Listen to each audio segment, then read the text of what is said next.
Hi and welcome back.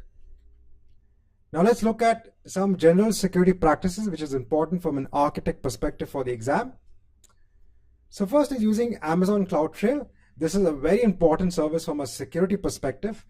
So you know that the AWS CloudTrail service can be used to monitor all API activity from your AWS account, whether you are issuing API calls either from the SDK or from PowerShell, or if you're using the console.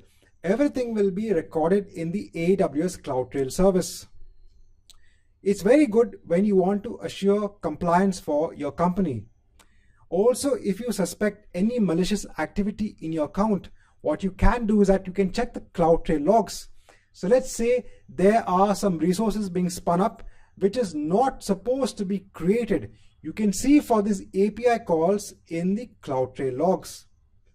Now, as an architect, you should always enable CloudTrail logs for all regions. So this also ensures that if any future regions get created by AWS, they automatically get covered. So the API calls will automatically get covered when you enable CloudTrail for all regions. Now when it comes to IAM, so when you're creating your IAM users, ensure to give them access based on least privilege. So only what tasks the IAM users are going to do, ensure that you give them permissions based on those tasks. That's it. Use multi-factor authentication wherever possible. Change the password policy. Don't keep the default password policy. So in the password policy, you can mention things like what are the characters to be specified when creating the password, how long the password should last, the expiry of the password. All of these can be defined in your password policy. Disable the root access keys.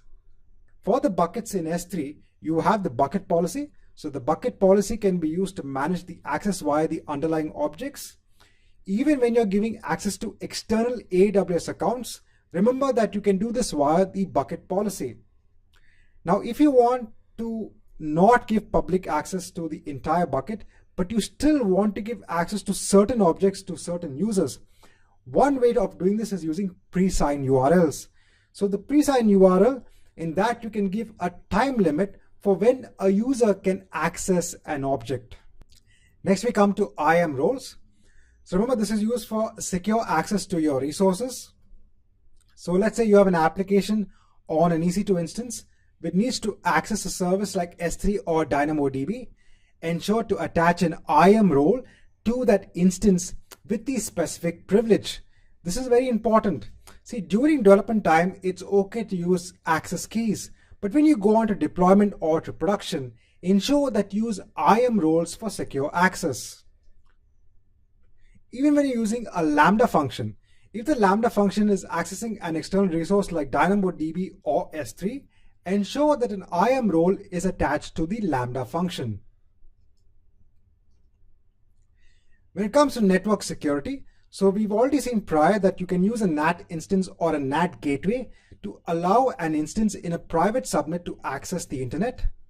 If you want an instance in a private subnet to access public resources like DynamoDB, S3 or KMS, remember you can't use the NAT gateway for this.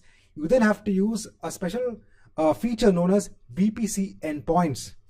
There are two types of endpoints. First is a gateway endpoint. This is used only when you want your instance to access either S3 or DynamoDB. Next is the interface endpoint. This is when you want to access other services such as KMS. So what you do is that you create a VPC endpoint to your service, you attach it to the VPC, and then you can make your instance in the private subnet access that resource via the endpoint. Now for Redshift, if you want the data during the load or copy process to be private, it should not go via the internet. It only has to go via the VPC. Then you can enable one feature known as Redshift Enhanced VPC routing. If you want to monitor IP addresses of traffic into your VPC, use VPC flow logs. And remember to use Bastion host if an administrator needs to administer instances in your private subnet. The Bastion host will be created in the public subnet. ensure the right security groups are in place to only allow access to the workstation of the administrator. So this marks the end of this chapter.